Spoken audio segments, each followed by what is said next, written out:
मित्रों नमस्कार। पावन ज्योतिष प्रभात यूट्यूब चैनल पर आप सबका स्वागत है। आज के वीडियो का शीर्षक है भाग्य या प्रारब्ध के बारे में कुंडली द्वारा जानिए। नो अबाउट फेट और डेस्टिनी थ्रू हॉरोस्कोप। जी हाँ मित्रों, आपकी कुंडली को बार बार मैंने कहा है, मैंने डिस्क्रिप्शन में भी दिया है। कुंडली दर्पण, भाग्य दर्पण। आपकी कुंडली यही भाग्य का दर्पण है। कुंडली में आप देखोगे तो आपका भाग्य दिखाई देता है, बस देखने वाली आंखें चाहिए। कुंडली के दर्पण पर धूल न हो, साफ हो तो निश्चित रूप से दिखाई देता है। धूल का अर्थ आप समझ। आगे बढ़ने से पहले आपसे अनुरोध है कि वीडियो को, अगर मेरे चैनल को सब्सक्राइब नहीं किए हैं तो नीचे का सब्सक्राइब बटन पुश करके सब्सक्राइब कीजिए। बगल में बेल आइकन आती है, उसे ज़रूर क्लिक कर दीजिए। ऑल के बटन पर भी क्लिक करिए ताकि प्रत्येक वीडियो का नोटिफिकेशन शीघ्र आप तक पहुँचे। वीडियो पसंद आवे तो लाइक करिए, मित्रों को शेयर करिए, कम से कम 5 मित्रों को जरूर कीजिए। और मेरी खुशी प्रसन्नता इसी में रहती है कि आप कमेंट कीजिए, एक प्यारा सा कमेंट मुझे ज़रूर दीजिए। वीडियो को स्किप करके मत भगाइए, क्योंकि आप भगाओगे तो आप ज्योतिष की मुख्य धारा से भाग जाओगे। आज बड़ा ही महत्वपूर्ण टॉपिक है, उस पर आते हैं। प्रायः भाग्य या प्रारब्ध की चर्चा हमेशा ज्योतिषियों द्वारा या ज्योतिष में या हमारे द्वारा या आपके द्वारा होती है। भाग्य क्या है या प्रारब्ध क्या है, इसको जानना बड़ा जरूरी है। हमारे शास्त्रों में भी वर्णित है कि कर्म 3 प्रकार के होते हैं। कर्म से ही भाग्य पैदा होता है, भाग्य से कर्म नहीं पैदा होता। ईश्वर ने जब हमको पैदा किया है तो हमारे पूर्व जन्मों द्वारा अर्जित या संचित कर्म के द्वारा पैदा किया। अब हमारे शास्त्रों में भी वर्णित है कि कर्म 3 प्रकार के होते हैं, संचित, प्रारब्ध और क्रियमाण। अगर लिखूं तो कोई उचित नहीं है। संचित, प्रारब्ध और क्रियमाण, ये भाग्य और प्रारब्ध जो है ये संचित कर्मों का प्रतिफल है। और आप जो पूर्व जन्म में कर्म करके आए हो, जो संचित कर्म है, प्रारब्ध के रूप में आप मनुष्य योनि में पैदा हुए, किस घर या परिवार में पैदा हुए, वो प्रारब्ध का विषय है। मान लीजिए कोई अमीर घर पैदा हुआ, कोई गरीब घर पैदा हुआ, कोई स्वस्थ पैदा हुआ, कोई विकलांग पैदा हुआ। इसका क्या कारण है? उस समय तो आपका कर्म जागृत नहीं रहता। आप तो पृथ्वी पर आए तो प्रारब्ध बस आए, और जीवन के कम से कम 10 वर्षों तक, 12, 15, 16 वर्षों तक तो आप कोई कर्म करने योग्य रहते ही हो नहीं। लेकिन फिर भी आपको दुख, दारिद्र्य, परेशानी, कष्ट, संकट, सौभाग्य भी झेलना पड़ता है। तो क्यों? अब अगर हमें मान लें कि कर्म द्वारा ही फल मिलता है, तो जो आप बचपन में झेल रहे हो, जिस समय आप कर्म ही नहीं करते, तो क्या है? वही तो भाग्य है। भाग्य आगे भी है, लेकिन हम बताएंगे, उस पर भी चर्चा करेंगे। तो भाग्य बस ही आप पैदा हुए हो, उसी को प्रारब्ध कहते हैं। तो एक संचित कर्म जो आपने पहले किया है, पास्ट में किया है, उसका फल आज भोग रहे हो। और एक क्रियमाण होता है। संचित का प्रारब्ध है, और प्रारब्ध जो भोग रहे हैं उसके बाद भी हम कुछ करते हैं। कर्म करने के लिए ईश्वर ने हमें स्वतंत्र बनाया है। हमारा विवेक, हाथ, पैर, शरीर सब दिया है कि हम कर्म अपने अनुसार करें। अगर वो कर्म हमारा अच्छा रहेगा, विवेकपूर्ण रहेगा, तो उससे हमको लाभ होगा। और अगर कर्म हम अकर्म कर जाते हैं, विवेक से नहीं करते हैं, तो उसका फल हमको भोगना ही पड़ेगा। अच्छा कर्म रहेगा तो आने वाले समय में उसका प्रतिफल प्रारब्ध के रूप में भोगना ही पड़ेगा। अब सवाल ये पैदा होता है कि क्यों, किस तरह से भोगना। देखिए, संचित प्रारब्ध और क्रियमाण। संचित माने जो कर्म आपने पहले किया है और उसको जो संचय है उसको प्रारब्ध के रूप में भोग रहे हो। जैसे पूर्व जन्म का कर्म जो संचित था उसके अनुसार प्रारब्ध बस आपका जन्म हुआ और उसका फल आप भोग रहे हो। उसके बाद भी बहुत से लोग बहुत कम समय में पढ़ लिख करके धनी हो जाते हैं, सामर्थ्यवान हो जाते हैं, लेकिन बहुत से गरीब ही रहते हैं, पढ़ लिख ही नहीं पाते हैं। कुछ लोगों की बचपन में ही भाग्योदय हो जाता है, कुछ लोगों को अच्छा फल बचपन में मिलता है, कुछ लोगों को बुढ़ापा में मिलता है, कुछ लोगों की जवानी में मिलता है। क्यों? ये प्रारब्ध बस है। जो हमने किया है वो भोगना है, भोगना पड़ेगा। इसके लिए कथा हम सुना रहे हैं, समसामयिक है कि एक बार पार्वती जी और शिव जी और पार्वती जी बड़े सवेरे रोज निकलते थे टहलने घूमने, या कभी कभी निकलते थे, लेकिन जब निकलते थे एक भिखारी बराबर मिल जाता था। भिखारी था, गरीब था, ब्राह्मण था, अपना मोटरी गठरी लादे हुए रोज मिलता था और वो हरदम ओम नमः शिवाय करता रहता था। अब दिखाई तो शंकर पार्वती जी को तो वो देख रहा नहीं है, लेकिन वो लोग देखते हैं, सबको देख। तो एक दिन पार्वती जी ने कहा, महाराज जी आप भोलेनाथ हो, ये भिखारी जब से हम देख रहे हैं वर्षों से गरीब ही है और हमारा नाम भी ले रहा है, आपका जप भी कर रहा है, लेकिन इसकी गरीबी छोड़ क्यों नहीं रही है। महाराज भोलेनाथ आप इसका कल्याण कर दीजिए, इसका भाग्योदय कर दीजिए। देवी जी ये कर्म प्रधान विश्व करी राखा, जो जस करहि सो तस फल चाखा। ये अभी अपने संचित कर्मों का फल भोग रहा है, उसको भोगना ही पड़ता है। इसका पाप कट जाने दीजिए, अपने आप इसका समय सही हो जाएगा। कहने जिद किया उन्होंने, महाराज जी नहीं इसको कुछ दीजिए। कहना अच्छा देखो भाई देते हैं। तो जिस रास्ते को पकड़ के वो भिखारी जा रहा था उससे 100-200 मीटर या किलोमीटर आगे इन्होंने एक असरफी का ढेर, सोने चांदी असरफी का वहां रख दिया और कहा कि अभी जाएगा उसको पा जाएगा। पार्वती जी बड़ा खुश हुई। अब वो भिखारी गया और ढेर से जब जो असरफी का ढेर था उससे 10-20 कदम पहले ही, 50 मीटर पहले ही, थोड़ी दूरी पर था, उसके दिमाग में आया कि बिना आंख के अंधे कैसे चलते हैं।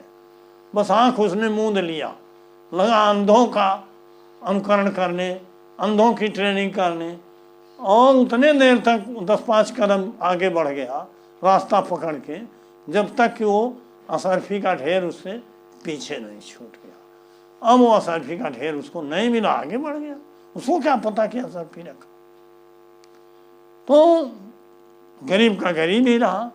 शंकर जी ने कहा, देखा पार्वती जी, इसको मैंने असरफी देना चाहा, इसके रास्ते में रखा, लेकिन ये उसी वक्त समय अपने संचित कर्मों का प्रारब्ध बस जो भोग रहा है, उसी के बस इसकी विवेक जो है मति मारी गई और एक अंधा हो गया, आंख मूंद के जाने लगा, अंधे का नकल करने लगा, अनुकरण करने लगा। तो जब उचित समय आएगा इसको भोगना ही भोगना है। तो मित्रों, जो संचित कर्म है उनका फल भोगते हैं हम, और जो आज कर रहे हैं उसको कल भोगेंगे, आज भी भोगेंगे। अब इसके बारे में पुनः आपसे बताना चाहता हूं कि कर्म की 2 श्रेणी है, एक दृढ़ मूल, एक शिथिल मूल। बहुत स्पष्ट बोल रहा हूं, इसमें क्या देखोगे आप, अभी इसको भी बताओ। एक दृढ़ मूल, एक शिथिल मूल। दृढ़ मूल जिसकी जड़ें गहरी, जैसे पीपल होता है, पाकड़ होता है, बड़े बड़े वृक्ष होते हैं, उनकी जड़ें बड़ी गहराई तक जाती। और एक शिथिल मूल होता है। शिथिल माने उथला, बहुत छोटा सा, जैसे कोई खरपतवार है, घास फूस जो खेत में निकाई होती है, उसकी जड़ें शिथिल होती। अर्थात कर्म दो प्रकार के होते हैं, चाहे अच्छे हो या बुरे हो, जिसके लिए हम स्वतंत्र हैं। अगर हमारे द्वारा किया हुआ कर्म दृढ़ मूल है, उसकी जड़ें पीपल और पाकड़ की तरह गहरी है, तो दृढ़ मूल है, उसका अच्छा बुरा जो भी फल है वो भोगना ही पड़ेगा। प्रारब्ध बस, वो काटे नहीं कटेगा। अगर वो फल अच्छा है तो उसका फल हम राजा की तरह भोगेंगे, राजा हो जाएंगे। या अगर वो बुरा कर्म है तो उसका जो प्रारब्ध हमको भाग्यवश मिल रहा है, उसको हम गरीबी, दरिद्रता, जेल और कष्ट परेशानी में भोगेंगे, भोगना ही। लेकिन जो शिथिल मूल जड़ है, जो कम थोड़ा अपराध है या कम थोड़ा पुण्य है या पाप है, वो तत्काल फल दे देता है। जैसे दवा करने से बीमारी तत्काल ठीक हो गई, कोई बीमारी दवा किया डॉक्टर के पास ठीक हो गई, इसका वो शिथिल मूल था हमारा पाप, जो दवा से ठीक हो गया। लेकिन दृढ़ मूल पाप होता तो वही कैंसर हो जाता, असाध्य बीमारी हो जाता, वही कोरोना हो जाता, वही दुर्घटना हो जाता। ये फल भोगना ही भोगना। तो मित्रों, ये दृढ़ मूल शिथिल मूल कर्म होते हैं, संचित प्रारब्ध और क्रियमाण होते हैं, जो आज हम कर रहे हैं। कुछ आज उससे निदान कर रहे हैं अपनी समस्याओं का, और कुछ आने वाले समय में, इसी जन्म में, या फिर करते रहेंगे तो अगले जन्म के लिए हम संचित के रूप में, अच्छे बुरे प्रारब्ध के रूप में उसको रखते हैं। तो इस तरह से प्रारब्ध वही है जो हम भोग रहे हैं। कभी कभी, अब उदाहरण के लिए कुंडली पर आएंगे। कुंडली शास्त्र में भी, ज्योतिष में भी ये बताया गया है कि हर घटना पूर्व नियोजित होती है। हमने बार बार कई वीडियो में बताया कि कोई भी, जैसे आज हम कहते हैं दुर्घटना हो गई, आकस्मिक घटना हो गई, ऐसा कुछ नहीं होता, सब पूर्व नियोजित है, निश्चित है। कुंडली शास्त्र भी इसको बताता है, पूर्व नियोजित नहीं है, वही आपका प्रारब्ध है। जैसे कुंडली में जो हम देख के बताते हैं, कुंडली दो प्रकार से देखी जाती। एक तो भाव कुंडली, जिसको हम केपी के भाषा में कसपल चार्ट कहते हैं, और एक होती है लग्न कुंडली। लग्न कुंडली से हम दृष्टि, नक्षत्र, ज्योति, ग्रहों की देखते हैं, और कस्प कुंडली से ग्रह और राशियों में जो परिवर्तन हो जाता है, मेनली फल भाव कस्प कुंडली से होता है। कुंडली कोई भी है जिससे हम देखते हैं। जब हम देखते हैं कि क्या विवाह होगा, तो अगर सप्तम भाव का उपनक्षत्र स्वामी बताए हैं, 7, 2, 11 बता रहा है, तो इसका मतलब शादी का योग है भाग्य में। ये तो भाग्य में है, ये प्रारब्ध में लेके आ पाए हो, लेकिन कब होगा तो उसको हम प्लेनेटरी सिग्निफिकेटर से तय करते हैं कि जिस ग्रह की दशा, अंतरदशा, प्रत्यंतर जो चल रहा है, उसमें क्या 7, 2, 11 है। जिसमें 7, 2, 11 है, उसी समय में, उसी महादशा, अंतरदशा, प्रत्यंतर में, वो विषय आज नहीं है, लेकिन हम तय कर देते हैं कि 30 वर्ष की, 32 वर्ष की, 28 वर्ष की उम्र में विवाह होगा। लेकिन जब ये तय है, ज्योतिष भी बताती है, हम भी बताते हैं कि 30 वर्ष की अवस्था में विवाह होगा, तो हम 25 वर्ष से ही, मान लीजिए बालक की समस्या है, तब भी लड़की लड़के में, परिवार में आदान प्रदान, वार्ता संवाद होता रहता है, विवाह तय नहीं होता, और जब उचित समय आता है तो अनायास विवाह तय हो जाता है। ये आप सभी लोग जानते। लेकिन बालिकाओं के विवाह में बहुत बार ऐसा होता है, माता पिता, गार्जियन 4-4, 5-5 साल तराशते हैं। ये मेरा भी अनुभव है, कई लोगों को मैंने बताया है कि उचित समय, फला समय है, आएगा, उस समय विवाह होगा, और जब वो समय आया तो ऑटोमेटिक घर बर दोनों मिल गया। तो मित्रों, ये लिखा हुआ है, पूर्व नियोजित है, और प्रारब्ध बस जो आप भोग रहे हो, दौड़ रहे हो उसके किसी चक्कर में, या कोई बता दिया यहाँ जाओ, कोई बता दिया कहीं शादी तय हो गई, किसी ने काट दिया, तो आप वो शादी उसने नहीं काटा, वो भाग्य ने उस निमित्त को पैदा किया जिस निमित्त के नाते वो शादी टल गई, और जो उचित समय आया तो शादी हो गई। इसी तरह से नौकरी है, संतान है, या विदेश जाना हुआ, या शिक्षा है, या स्वास्थ्य है, बीमारी है, दुर्घटना है। मेरा खुद का दुर्घटना हो गया था मित्रों, तो इसको तो टाला नहीं जा सकता। इसलिए विस्तार में जाके ये बताना चाहता हूँ कि जो भाग्य में आप भोग रहे हो वो आपके संचित कर्मों का फल है, और जहीं कहीं निदान हो रहा है, समस्या समाधान हो रहा है और फल भोग रहे हो, तो इसका मतलब जो क्रियमाण आपका है ये अच्छा है जो आप कर रहे हो। क्रियमाण में जो शिथिल मूल पहले से था आपका वो तो ठीक हो रहा है, लेकिन जो दृढ़ मूल कर्म लेके आप आए हो उसको भोगना पड़ेगा। जब उसका समय आएगा तभी समाप्त हो। तो जीवन की हर घटना प्रारब्ध के अधीन है। यहाँ और कर्म की महत्ता इसलिए है कि कर्म करने के लिए आप स्वतंत्र हो। ईश्वर ने आपको हाथ पैर शरीर स्वस्थ दिया, आँख दिया, दिमाग दिया। तो मान लीजिए आपको 10-20 लाख रुपया मिल गया है आपके प्रारब्ध बस, अच्छा समय आया, अब उसका अगर आप सदुपयोग करोगे तो निश्चित है सही दिशा में ले जाओगे तो उसका सुख मिलेगा। दुरुपयोग कर दोगे तो फिर दुख मिलेगा। क्यों? क्योंकि आपका क्रियमाण जो है वो पॉजिटिव नहीं है। तो मित्रों, आप जो कर्म करिए पॉजिटिव करिए, विवेक से करिए।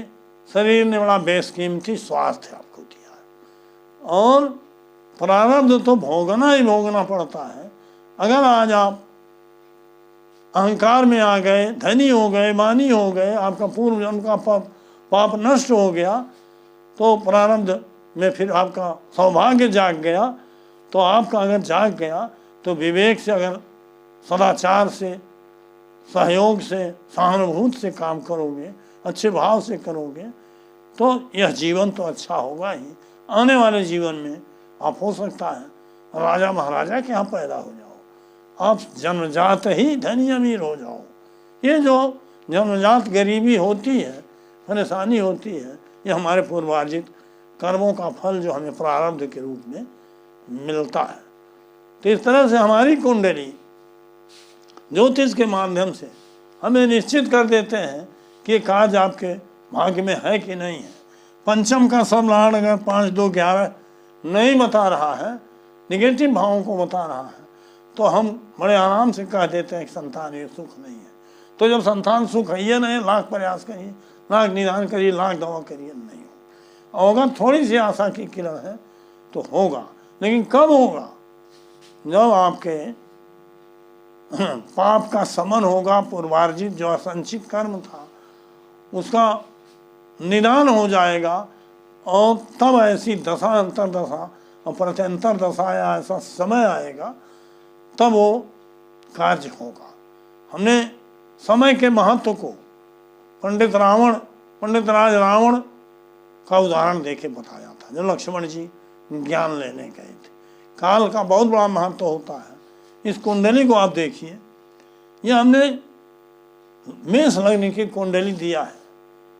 मेष लग्न की कुंडली देने का मतलब यही नेचुरल कुंडली है, यही नैसर्गिक कुंडली है, यही प्राकृतिक कुंडली है, यही काल पुरुष के अंग और प्रत्यंग है। काल पुरुष माने समय।